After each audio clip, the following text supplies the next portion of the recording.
ಎಲ್ಲರಿಗೂ ನಮಸ್ಕಾರ. ನನ್ನ ಯೂಟ್ಯೂಬ್ ಚಾನಲ್ಗೆ ಸ್ವಾಗತ. ಇಂದಿನ ವಿಡಿಯೋದಲ್ಲಿ ನಾನು ಪಾವೆಂ ಆಚಾರ್ಯ ಇವರು ಬರೆದಂತಹ ಸ್ಮರಣ ಶಕ್ತಿಯನ್ನು ಹೇಗೆ ಹೆಚ್ಚಿಸಿಕೊಳ್ಳಬೇಕು ಅನ್ನುವಂತಹ ಲೇಖನದ ಪ್ರಶ್ನೋತ್ತರಗಳನ್ನು ಹಾಕ್ತಾ ಇದ್ದೇನೆ ವಿದ್ಯಾರ್ಥಿಗಳೇ. ಮೊದಲಿಗೆ ನಾವು ಪಾವೆಂ ಆಚಾರ್ಯ ಇವರ ಪರಿಚಯವನ್ನು ಮಾಡಿಕೊಳ್ಳೋಣ. ಪಾವೆಂ ಆಚಾರ್ಯ ಇವರ ಪೂರ್ಣ ಹೆಸರು ಪಾಡಿಗಾರು ವೆಂಕಟರಮಣ ಆಚಾರ್ಯ. ಹಾಗೆ ಇವರು ಒಂದು ಗುಪ್ತ ನಾಮ ಇದೆ ಇವರಿಗೊಂದು, ಲಾಂಗೂಲಾಚಾರ್ಯ ಅಂತ.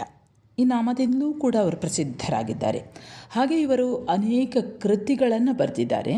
ಪ್ರಹಾರ, ಲೋಕದ ಡೊಂಕು, ವಿಪರೀತ, ವಕ್ರದೃಷ್ಟಿ ಇವು ಪಾವೆಂ ಆಚಾರ್ಯ ಇವರು ಬರೆದಂತಹ ನಗೆ ಬರಹ ಸಂಗ್ರಹಗಳು. ನವನೀರದ ಕೆಲವು ಪದ್ಯಗಳು ಇವರ ಕಾವ್ಯ ಸಂಕಲನಗಳು. ಬಯ್ಯ ಮಲ್ಲಿಗೆ ಅನ್ನುವಂಥದ್ದು ಇವರ ತುಳು ಕಾವ್ಯ ಸಂಕಲನ. ರಷ್ಯಾ ರಾಜ್ಯ ಕ್ರಾಂತಿ, ಸ್ವತಂತ್ರ ಭಾರತದ 25 ವರ್ಷಗಳು ಇವು ಇವರ ರಾಜಕೀಯ ಕೃತಿಗಳು. ಪದಾರ್ಥ ಚಿಂತಾಮಣಿ ಅನ್ನುವಂಥದ್ದು ಆಚಾರ್ಯರ ಒಂದು ದೊಡ್ಡ ಕೃತಿಯಾಗಿದೆ. ಪಾವೆಂ ಆಚಾರ್ಯರಿಗೆ ಅನೇಕ ಪ್ರಶಸ್ತಿಗಳು ಬಂದಿವೆ. ಅದರಲ್ಲಿ ಮುಖ್ಯವಾದದ್ದು ಕರ್ನಾಟಕ ಸಾಹಿತ್ಯ ಅಕಾಡೆಮಿ ಪ್ರಶಸ್ತಿ, ರಾಜ್ಯೋತ್ಸವ ಪ್ರಶಸ್ತಿ, ವರ್ಧಮಾನ ಪ್ರಶಸ್ತಿ, ಈ ಎಲ್ಲ ಪ್ರಶಸ್ತಿಗಳು ಇವರಿಗೆ ಸಂದಿವೆ.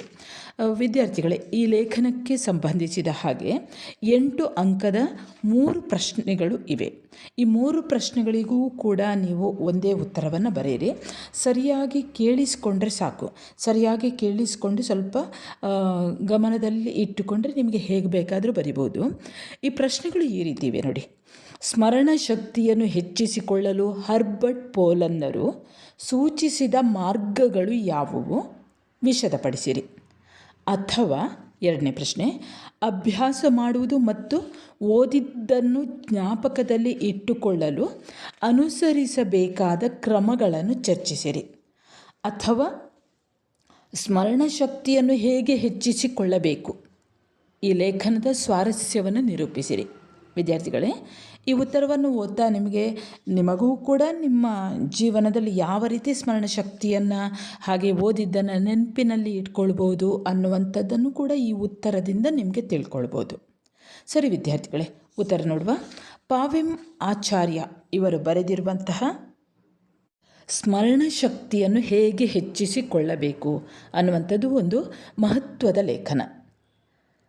ಇದರಲ್ಲಿ ಸ್ಮರಣಶಕ್ತಿಯನ್ನು ಹೆಚ್ಚಿಸಿಕೊಳ್ಳುವ ಬಗೆ ಹೇಗೆ ಎನ್ನುವುದನ್ನು ಅಮೇರಿಕಾದ ಪ್ರಮುಖ ನೆನಪಿನ ತಜ್ಞ ಹರ್ಬರ್ಟ್ ಪೋಲನ್ ಇವರು ಯೋಚಿಸಿದ ಕ್ರಮಗಳ ಹಿನ್ನೆಲೆಯನ್ನು ವಿವರಿಸುವಂಥದ್ದು ಈ ಲೇಖನದ ಆಶಯ. ಮಾನವನ ಇತಿಹಾಸದಲ್ಲಿ ಇದುವರೆಗೆ ಸಂಪಾದಿಸಿದಂತಹ ಜ್ಞಾನ ಅಪಾರವಾದದ್ದು. ಈ ಜ್ಞಾನದಲ್ಲಿ ನಮಗೆ ಬೇಕಾದುದನ್ನು ನೆನಪಿನಲ್ಲಿ ಇಟ್ಟುಕೊಳ್ಳಬೇಕಾದರೆ ಓದುವುದು, ಓದಿದ್ದರಲ್ಲಿ ಮುಖ್ಯ ಅಂಶಗಳನ್ನು ನೆನಪಿನಲ್ಲಿ ಇಟ್ಟುಕೊಳ್ಳುವುದು, ಬೇಕಾದಾಗ ಅದನ್ನು ನೆನೆದುಕೊಳ್ಳುವುದು ಇವು ಮುಖ್ಯ.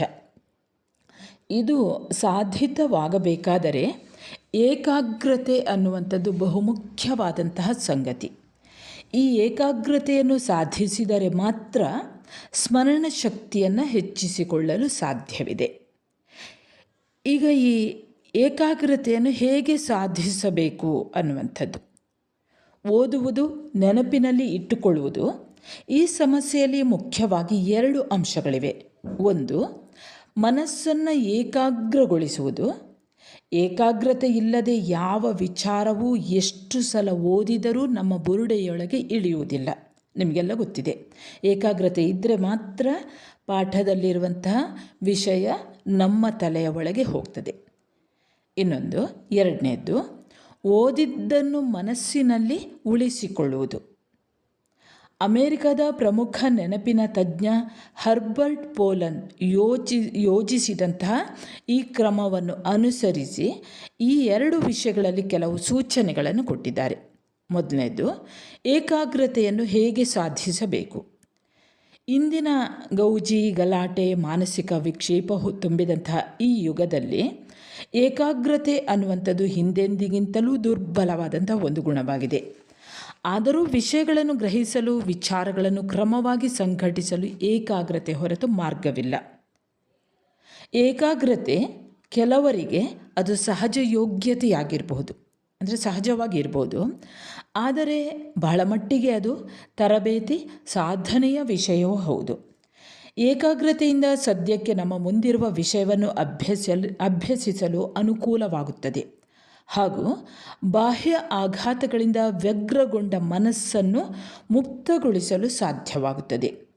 ಚೆಲ್ಲಾಪಿಲ್ಲಿಯಾಗುವ ಚಿತ್ತವನ್ನು ಸೆಳೆದು, ಚಿತ್ತ ಅಂದರೆ ಮನಸ್ಸು, ಚೆಲ್ಲಾಪಿಲ್ಲಿಯಾಗಿರುವಂಥ ಈ ಮನಸ್ಸನ್ನು ಸೆಳೆದು ಒಂದೆಡೆ ನಿಲ್ಲಿಸಲು ಹಾಗೂ 18 ಸೆಳೆತಗಳಿವೆಯಂತೆ. ಈ 18 ಸೆಳೆತಗಳಿಂದ ಮನಸ್ಸಿಗೆ ಉಂಟಾಗುವ ಶ್ರಮದಿಂದ ವಿಶ್ರಾಂತಿ ಪಡೆಯಲು ಈ ಏಕಾಗ್ರತೆ ನೆರವಾಗುವುದರಿಂದ ಅದು ಅಧ್ಯಯನಕ್ಕೆ ಸಹಾಯ ಮಾಡುತ್ತದೆ. ಇನ್ನು ಎರಡನೇ ವಿಷಯ, ಅಭ್ಯಾಸ ಮಾಡುವುದು ಮತ್ತು ಓದಿದ್ದನ್ನು ಜ್ಞಾಪಕದಲ್ಲಿ ಇಡುವುದು ಹೇಗೆ? ಎಷ್ಟು ಓದುತ್ತೇವೆ, ಆದರೆ ಒಂದೇ ಒಂದು ವಿಷಯ ಕೂಡ ನಮಗೆ ನೆನಪಿನಲ್ಲಿ ಉಳಿಯುವುದಿಲ್ಲ. ಇದು ಅನೇಕ ವಿದ್ಯಾರ್ಥಿಗಳ ಮತ್ತು ಇತರರ ದೂರು. ಓದಿದ್ದು ನೆನಪಿನಲ್ಲಿ ಉಳಿಯದಿದ್ದರೆ ಏನೂ ಫಲವಿಲ್ಲ. ಶಾಲೆಗಳಲ್ಲಿ ಮಕ್ಕಳಿಗೆ ಕಲಿಯಲು ಅಭ್ಯಾಸ ಮಾಡಲು ಹೇಳುತ್ತಾರೆ. ಆದರೆ ಯಾವ ಶಾಲೆಯೂ ಕೂಡ ಅಭ್ಯಾಸವನ್ನು ಹೇಗೆ ಮಾಡಬೇಕು ಎಂದು ತಿಳಿಸಿ ಹೇಳುವ ಗೋಜಿಗೆ ಹೋಗುವುದಿಲ್ಲ ಎನ್ನುತ್ತಾರೆ ಲೇಖಕರು.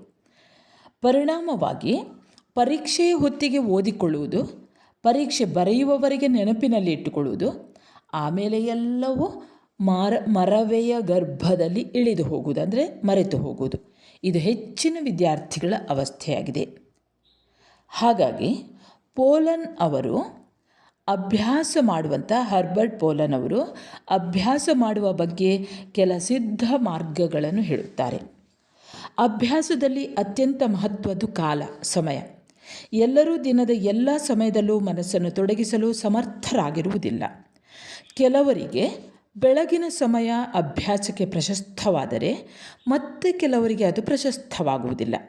ಮತ್ತೆ ಕೆಲವರಿಗೆ ಬೆಳಿಗ್ಗೆ ಎದ್ದ ಕೂಡಲೇ ಚಹಾವೋ ಕಾಫಿಯೋ ಬೇಕೆನ್ನಿಸಬಹುದು.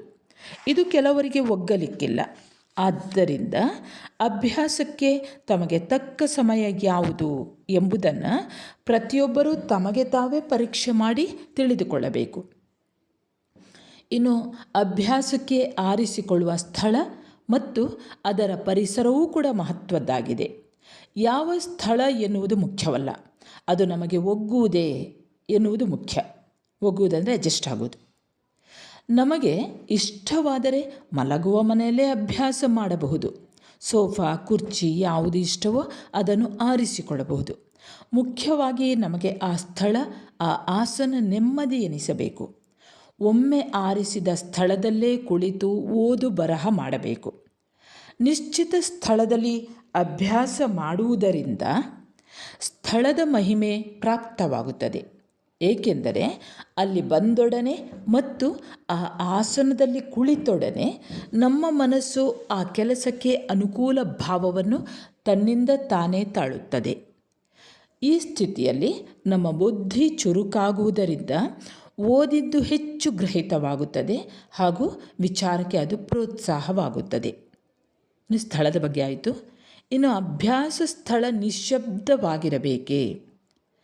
ಈ ಬಗ್ಗೆಯೂ ಕೂಡ ಎಲ್ಲ ನಿಯಮಗಳು ಎಲ್ಲರಿಗೂ ಅನ್ವಯವಾಗುವುದಿಲ್ಲ. ಕೆಲವರಿಗೆ ಪೂರ್ಣ ನಿಶ್ಶಬ್ದತೆ ಸಹನೇ ಆಗುವುದಿಲ್ಲ.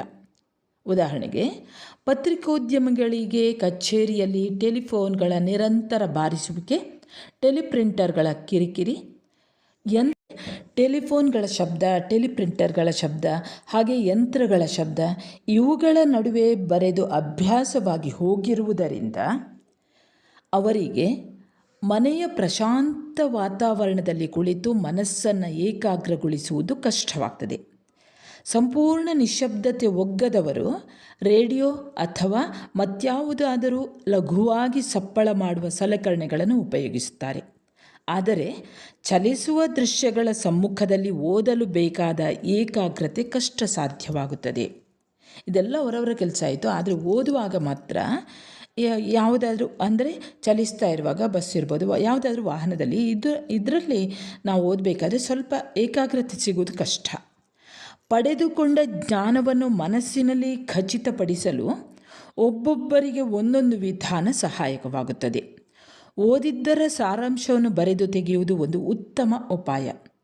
ಏಕೆಂದರೆ ಓದುವಾಗ ತಿಳಿದು ಹೋಯಿತು ಅನಿಸಬಹುದು, ಆದರೆ ಅದನ್ನು ಬರೆಯ ಹೋದರೆ ಆಗ ತನ್ನ ತಿಳುವಳಿಕೆಯಲ್ಲಿರುವಂತಹ ಕೊರತೆಗಳ ಪ್ರತೀತಿ ಕೂಡಲೇ ಆಗುತ್ತದೆ.